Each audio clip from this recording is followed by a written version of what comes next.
So I wanted to start off by talking about design gone wrong, because it's our mantra that we fail fast and we do things wrong and we learn stuff. And I do believe that when you get stuff wrong, you learn stuff. And I have got plenty of things wrong over the years. So when I first went into UX, I was in a creative agency, and it was a brilliant agency. It did brilliant creative work, and it did do some great UX work as well, but it was better at the creative. And that very much kind of ran through some of the projects that we did. So one of my big clients was one of my grand nation's national banks, the royal one. I can't tell you who they are because client confidentiality, but that should be enough. And we worked on a lot of kind of stakeholder-led projects for them, a lot of things that were about showing off the good work that they'd done in the community to support people for education, but really so that they could go, didn't we do a great job of that? Wasn't that wonderful? Rather than because maybe the work was the best. They did do good things. So we took on a project to highlight all the educational resources that they'd done. And this was to allow teachers and students to access products and information, learning plans to do with managing money, to do with financial education. So we took this project on and thought, yeah, this is really great. It's a lovely noble project. And it seemed so. And so we went, right, okay, so it's focused on teachers and it's focused on students. So let's showcase that information for them, and off we go.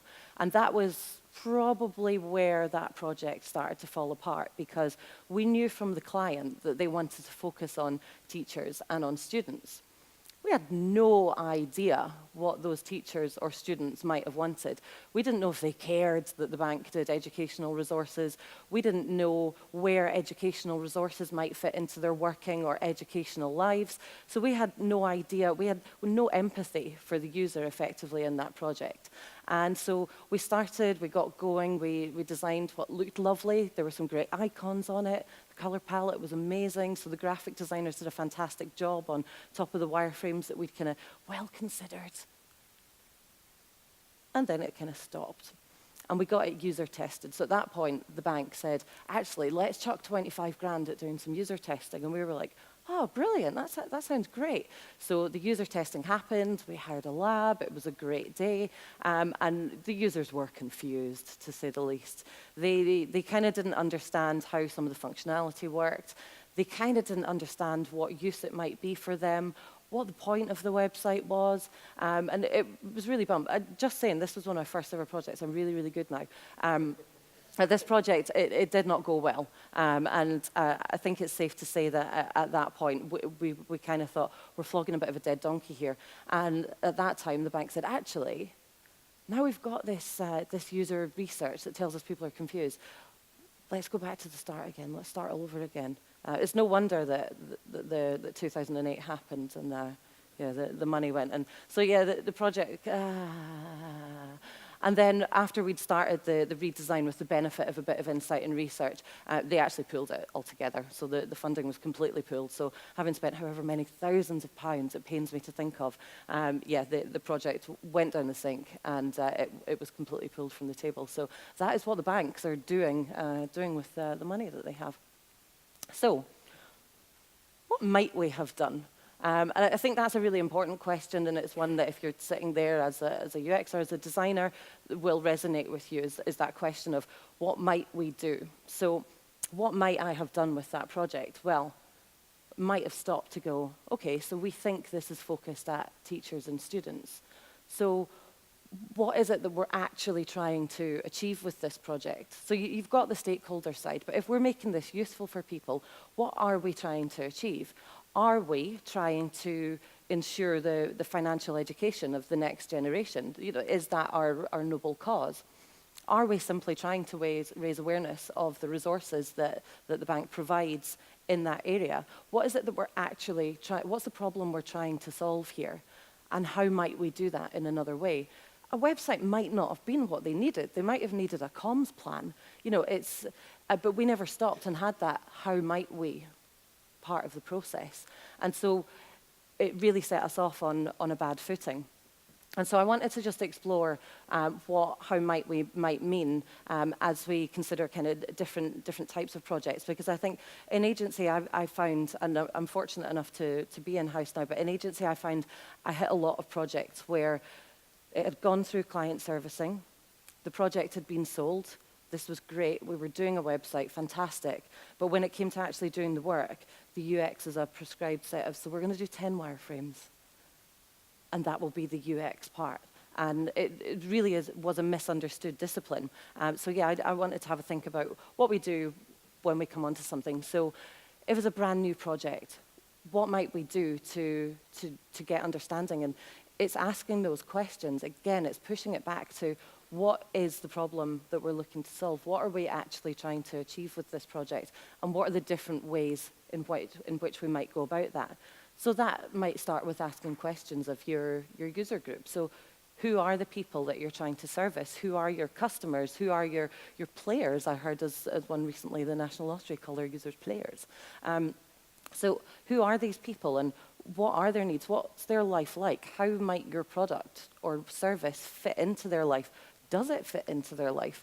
Is it something they need?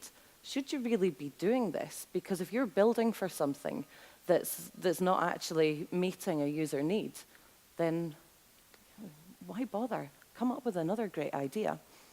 So make something that's actually useful. And you've got that real luxury when you're coming into something brand new of being able to do that research and actually just validate some of your assumptions really, really early in the process before you do anything else and waste time and waste money. And then I guess we have the thing of, are we improving something existing? So do we have some sort of existing service or estate?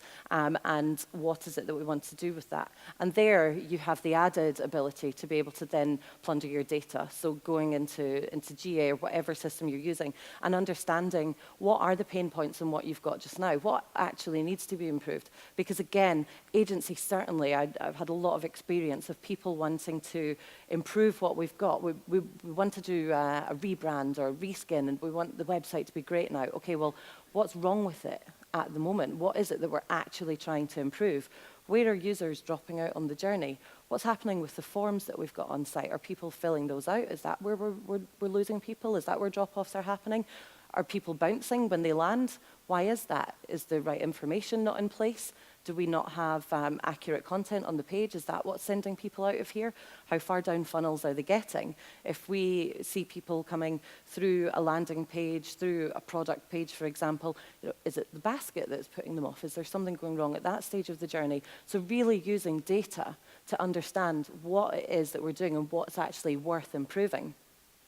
And then from there, going into that user understanding, going into that user research and starting to form hypotheses. So if we see that we're losing people in the basket, then we can start to look at that page and go, okay, well, what might not be right about this particular area of the site? What here could be causing those problems, and creating a set of hypotheses that we can then test on users. We can then take that to people. We can ask customers who are physically on the website using really simple tools, what about this page is or isn't working for them? Did you achieve the goal that you set out to achieve today? If you didn't achieve the goal, what stopped you from achieving that thing? If you did, what helped you to achieve that thing? So getting that understanding and going out and showing people things, showing them pieces of paper, showing them prototypes. So what do we want to improve?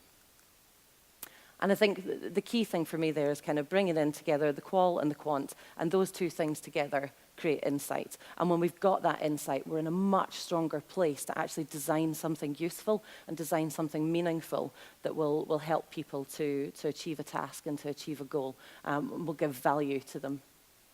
And I guess finally, test all the things. So yeah, that's me for now. I think, I'm almost bang on time, just saying. But yeah, bar set low. Thank you very much. And pass this back over. Thank you. Oh, there we go. Thank you very much. Certainly a couple of things I want to pick up on there. In my experience, often it's not the agency who knows some of these things are important. It's the client that derails this process a little bit. Yeah. Have you come across that yourself, and how can you stop the client derailing it? So I think there could be a couple of different things. One is the client not understanding the value of user experience, and understanding not just the value of it, but what it actually is. And the second is internal client teams not actually understanding that. So on agency side, people who are selling into clients maybe not understanding that properly because they've been in places where UX is the wireframes. And it feels frustrating to be saying that because it feels like it's a conversation that's been had for so long. Yeah. And from my point of view, I think when you're in UX and you're in agency, a great way to start changing that is to work with your internal teams first and to educate internally and to help demonstrate value and to show how UX can actually play into a process. So I've had one client who was actually a really great client and was up for doing quite a lot of testing and was up for doing research. And what was really helpful was to take all of the other internal teams through the work that had happened there and to show them the value that we've got out of that, the understanding that we'd got out of it, so that they could then go, okay, yeah, I get that. And as soon as you give salespeople a hook to sell something else as well, they love it. So if you can show the value in UX and the insight that you can get out of a UX process and show that to the people in the agency that are doing the selling, then you're onto an absolute winner. Yeah, and I guess the same is true. The way you started your speech was with a bad example. So that's another useful selling tool if you don't put this time in up front. Absolutely, yeah, because, I mean, genuinely, thousands of pounds were wasted on that project. Right. It was obscene. It was obscene. Yeah, it really was, yeah. Okay, thank you. I'm going to throw this out to the audience any second now, but I'm just going to check with the panel. Has anybody else been in a similar position where some of these questions would have helped? Definitely. Yeah. I do actually have a question for you. So have you ever had the scenario where you seem to have a lot of transparency through this process, but for some reason the client's missed out a very important person and they've come in halfway through the project and gone, but I don't want it to be done that way. And how would you deal with that? Yeah. So I had a client who, I think for a better UX example, I had a client who just forgot to show their head of brand anything for quite some time. And she saw it, and the shit hit the fan because icons were not supposed to be on the site. Why had icons crept out onto the site?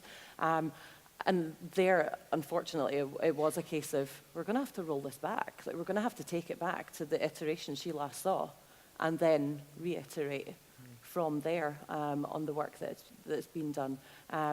But yeah, I mean, I think that's a really tricky one, and it's almost back to the kind of the client teams on those, because it's a bit of stakeholder management and ensuring up front that everybody who's involved in the project has been looped into the project and continues to be throughout the process. And I think it's partly on us as well, from an agency side, to say, has everybody seen this? And we need to ensure that sign-off has been obtained from the relevant parties before we move on. So there's a bit of liability on both sides. Exactly. Are all the decision makers involved? Exactly. Just a quick show of hands. Who uses a stakeholder engagement map at the start of a brief like that when they're working with the client? I've got 2 hands up. Excellent. Thank you. 3. Okay. Good. Any questions from the audience? Oh, yes, please. Yeah.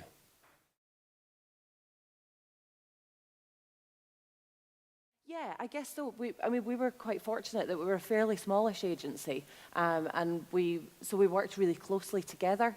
And so I think, yes, because they saw the downfall of that project.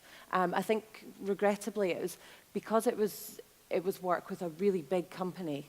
It's the sort of company where there are departments that almost exist that kind of create work for themselves to continue to exist. But within the agency, yes, the client teams involved in that, I kind of saw that and really did go, like, yeah, shit, we should have been looking into testing much, much earlier down the line on this. Yeah. Thank you. Thank you very much, Laura. Another round of applause, please. Thank you.